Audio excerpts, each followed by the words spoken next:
कहानी है, बचपन में हमने सुनी है और वही कहानियाँ मैं अपने बच्चे को सुनाती हूँ, साथ में पति भी सुनते हैं और दोनों के दोनों सो जाते हैं रात को।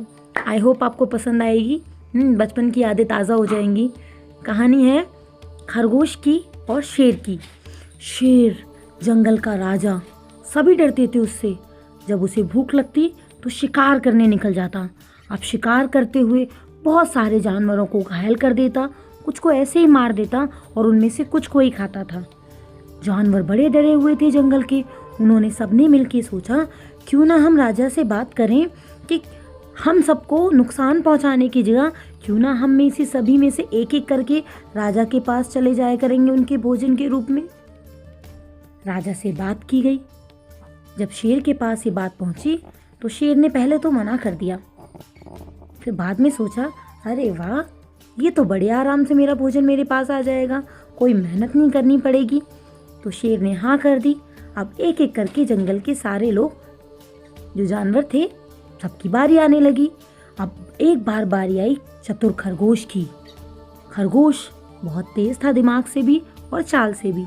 सुबह से शाम कर दी उसने ये सोचते सोचते कि मैं कैसे अपनी जान बचाऊं। है ना झरना? हाँ। जब शाम हो गई और वो गया शेर के पास, शेर बहुत गुस्से में था, जोर से दहाड़ा, इतनी देर कैसे हो गई। खरगोश डर गया और डरते हुए उसने बोला, महाराज, मुझे दूसरे शेर ने रोक लिया था। कुएं के पास एक दूसरा शेर है, वो मुझे खाना चाहता था, मगर मैंने कहा कि हमारा तो राजा दूसरा है और मैं उन्हीं का भोजन हूँ, मुझे तो उनके पास जाना है, मैं पता नहीं कैसे आपके पास पहुँचा हूँ। अब शेर ये बात सुन के और गुस्से में आ गया। बोला, मेरे होते हुए इस जंगल में कोई और शेर कैसे हो सकता है? चलो, तुम्हें बाद में खाऊंगा, पहले उसको देखता हूँ।